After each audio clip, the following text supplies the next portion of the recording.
Sir, ആദ്യമായിട്ട് കേരളത്തിൽ ആശമാർക്ക് honorarium പ്രഖ്യാപിക്കുന്നത് LDF സർക്കാർ. വിവരക്കേട് പറയാതെ സ്ത്രീയെ. സർ, ഓണറേറിയത്തിന്റെ കാര്യത്തിൽ രാജ്യത്ത് ഏറ്റവും കൂടുതൽ ഓണറേറിയം നൽകുന്ന സംസ്ഥാനം കേരളമാണ് സർ. സ്വന്തം ഇഷ്ടത്തിന് തട്ടിവിടുന്നതാണ്. നാക്കെടുത്താന്നുണേ പറയൂ. കഴിഞ്ഞ 3 വർഷമായി സർ കമ്പ്യൂട്ടർ സാക്ഷരത എല്ലാ ആശമാർക്കും കമ്പ്യൂട്ടർ സാക്ഷരത നൽകിയ സംസ്ഥാനമാണ് സർ കേരളം.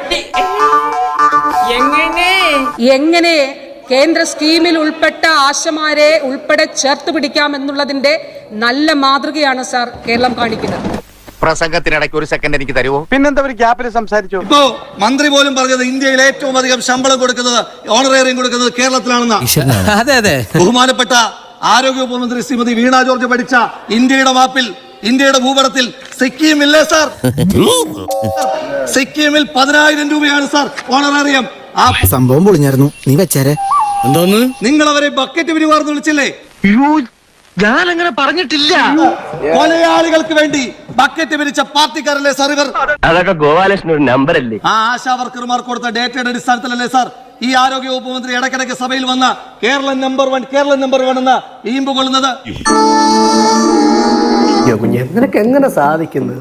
ആ വനിതകൾ, ആ സമരം ചെയ്യുന്ന സാധു മനുഷ്യർ ഈ ആരോഗ്യ വകുപ്പ് മന്ത്രിയെ കാണുവാൻ ആരോഗ്യ വകുപ്പ് മന്ത്രിയുടെ വീട്ടിൽ പോയപ്പോൾ വീട്ടിൽ വരണ്ട, ഓഫീസ് ടൈമിൽ ഓഫീസിൽ വരാൻ ആവശ്യപ്പെട്ടു സാർ. പോയേ കയ്യിന്ന് പോയേ. ഞാൻ ചോദിച്ചോട്ടെ സാർ, ഈ ആരോഗ്യ വകുപ്പ് മന്ത്രിയും ഞാനും അങ്ങും ഈ സഭയിലിരിക്കുന്ന എല്ലാവരും വീടാന്തരം കയറി വോട്ട് ചോദിച്ചവരല്ലേ സാർ? ആണെങ്കിൽ കുഴപ്പമൊന്നുമില്ലെങ്കിൽ അതെ, അല്ലെങ്കിൽ അല്ല. വോട്ട് ചോദിക്കാൻ പോകുമ്പോ കൊച്ചു വെളുപ്പാങ്കാലത്ത് പോകാം, പാതിരാത്രിയിൽ പോകാം. പക്ഷെ വോട്ട് കിട്ടി ജയിച്ചതിന് ശേഷം ആ സാധു മനുഷ്യർക്ക് ഒരാവശ്യം വന്നാൽ ആ ആവശ്യം നടപ്പിലാക്കണമെങ്കിൽ ഓഫീസ് ടൈമിൽ വരണമെന്ന് പറഞ്ഞാൽ ബഹുമാനപ്പെട്ട ആരോഗ്യ വകുപ്പ് മന്ത്രി അങ്ങേക്ക് ആ ഓഫീസ് അധികം നാൾ ഉണ്ടാകില്ല എന്ന് ഒന്ന് ഓർക്കുന്നത് നന്നായിരിക്കും. കിട്ടേണ്ടതൊക്കെ കിട്ടിയല്ലോ. മനസ്സ് നിറഞ്ഞു. തന്തയ്ക്ക് വിളിച്ച പോലത്തെ ഒരു സുഖം. വരട്ടെ. എനിക്ക് വേണ്ട.